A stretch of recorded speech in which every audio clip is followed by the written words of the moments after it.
우리가 과거에 직장에서 이상한 업무를 받았을 때 항상 하는 얘기가 있죠. 아, 이거 내 업무 아닌데요. 내지는, 아, 이게 내 업무가 아닌데 왜 해야 돼?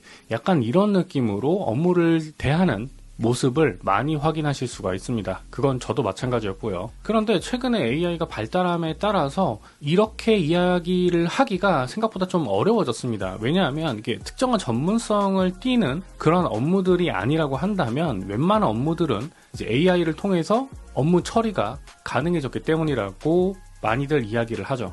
저 역시도 같은 생각입니다. 그래서 지금은 이거 내 업무가 아닌데요. 내지는 이거 내 업무가 아닌데 왜 해야 돼? 약간 이런 이야기를 하게 되면 회사 내에서 입지도 조금 좁아지는 것 같고 뭔가 내가 능력이 없는 것 같고 저 개인적인 생각입니다만 저는 그렇게 받아들이고 있습니다. 물론 여기에 대해서 다른 이견이 있으신 분들도 꽤 많을 거라고 생각이 듭니다. 하지만 그럼에도 불구하고 결국에는 이 AI가 업무의 전문성이라고 하는 파트를 굉장히 많이 감쇄시키고 있고 이 허들을 굉장히 낮추는 역할을 하고 있기 때문에 앞으로는 이렇게 이야기를 하는 게 내가 회사 생활을 계속 지속하는 데 있어서 마이너스적인 요소가 될 수 있다라고도 생각을 합니다. 그래서 이번 영상에서는 제가 왜 이런 식으로 생각을 하게 되었는지 그 내용을 여러분들과 함께 나누어 보려고 합니다. 그럼 화면 보면서 내용 이어가 보도록 하죠.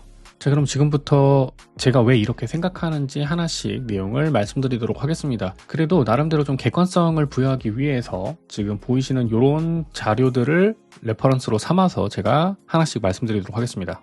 최근에 이 하버드 비즈니스 리뷰의 연구 결과에 따르면 AI 도구를 도입한 기업에서 직원들의 이 직무 범위가 눈에 띄게 확장되었다라는 결과가 나왔습니다. 연구진은 실제로 8개월간 추적 조사를 실행을 해서 AI가 업무 효율을 높여줄 것이라는 기대와 다르게 이제 업무의 밀도라든가 양을 증가시킨다라고 이야기를 하고 있어요.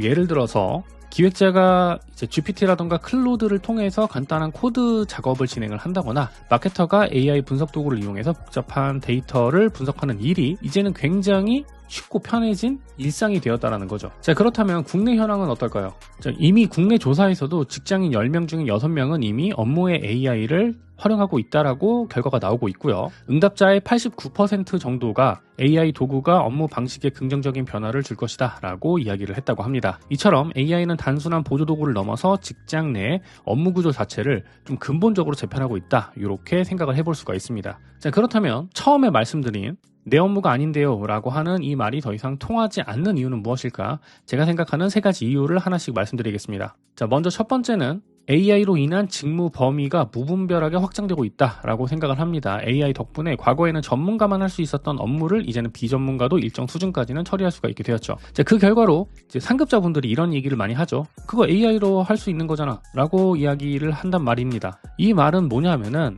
좀 직설적으로 이야기를 해서 이것도 이제 네 업무야 라고 이야기가 된다는 거죠. 자, 그리고 두 번째 이유는 기업의 인력 효율의 압력입니다. 기업 입장에서는 AI를 활용해서 한 사람이 여러 가지 역할을 수행할 수 있다면 굳이 팀을 상세하게 분할을 하고 거기에 다 인력을 배치하는 이러한 이유가 전혀 사라지게 된 거죠. 미국 IBM에서는 AI 도입 이후에 인사 업무가 자동화가 되면서 HR 부서의 인력이 약 30% 정도 감축되었다고 합니다. 이걸 좀 직관적으로 이야기를 하면은 10명 중 3명이 내 동료가 사라지게 된 거죠.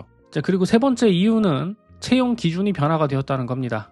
마이크로소프트의 이 업무 동향 지표에 따르면요, 기업 관리자의 66%가 AI 기술이 없는 지원자는 채용하지 않겠다라고 응답을 했다고 합니다. 관리자 10명 중 7명은 직무 관련 경력보다 AI 활용 역량을 우선시하는 것으로 나타내기도 했다고 하네요. 국내에서도 인사 담당자의 약 72%가 AI 도구 활용을 꽤 중요한 능력치로 보고 있고 이를 우선적으로 채용한다라고 이야기를 하고 있다고 합니다. 자, 그렇다면 우리의 생존 전략은 어떻게 돼야 될까? 변화의 파도를 피하는 게 아니라 많은 분들이 이야기하고 있는 것처럼 AI 변화, 이 업무의 변화를 서퍼처럼 타는 게 중요하다라고 생각을 합니다. 그래서 제가 생각하는 이 4가지 생존 전략은요, 첫 번째로는 AI 도구를 이해하고 적극적으로 활용하는 능력을 키우는 것이고요. 그리고 두 번째는 AI가 대처할 수 없는 영역에서의 역량을 강화하는 겁니다. 지금 제가 여기에는 뭐 전략 수립이라던가 창의적인 기회, 비즈니스 판단력, 커뮤니케이션 능력 이렇게 표현을 하긴 했지만 이 중에서 가장 중요한 능력이 저는 뭐라고 생각하냐 하면 사람과의 커뮤니케이션이라고 생각을 합니다. 사실 전략 수립, 창의적 기업, 비즈니스적인 기술적인 판단력 이런 것들은 AI가 일부 대체를 할 수 있지만 사람과의 커뮤니케이션, 즉 인간과의 교류적인 부분에서의 능력은 굉장히 중요한 역할을 할 것이다 라고 생각을 해요. 자, 그리고 세 번째는 AI가 만들어낸 결과물을 좀 평가하고 검증하는 이런 판단력을 기르는 건데, 사실 요것도 요즘 AI가 크게 발전함에 따라서 AI가 만들어낸 결과물을 스스로 감독하고 평가하고 판단하고 다시 수정하는 것까지 전부 다 가능하다라고 볼 수 있죠. 하지만 현재 기준에서 아직까지는 우리의 브랜드, 나의 색깔을 AI가 100% 다 명확하게 인식하고 그것을 결과물로 출력해주지 않기 때문에 그래도 이러한 능력이 아직까지는 필요하다라고 생각을 하고요. 자, 그리고 마지막 네 번째는 관점의 전환이 필요하다는 겁니다. 자, AI 때문에 내 일자리가 뺏기는 게 아니냐라고 생각을 하는 것이 아니라 AI는 나의 역량을 확장시켜주고 내가 할 수 있는 것들을 더 폭넓게 만들어준다는 도구로서 인식을 하고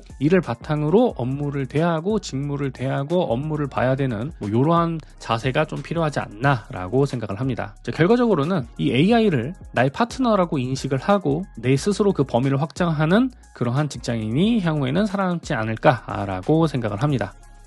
제가 지금까지 제 개인적인 생각들에 대해서 여러분들과 좀 말씀을 나눠봤습니다. 물론 저 혼자 떠드는 거긴 하지만 그럼에도 불구하고 이러한 부분들은 충분히 좀 논의가 필요하지 않나라는 좀 생각이 들어서 이렇게 말씀을 드리는 거고요. 저와 다른 의견이라던가 생각이 있으신 분들은 댓글로 달아주시면 다른 분들과 의견을 교류하는데도 좀 도움이 될 것 같으니까 그렇게 진행을 해주셨으면 좋겠습니다. 오늘 영상은 여기까지입니다. 오늘의 영상이 여러분들의 업무에 조금이라도 더 도움이 되었길 바라며 마치도록 할게요.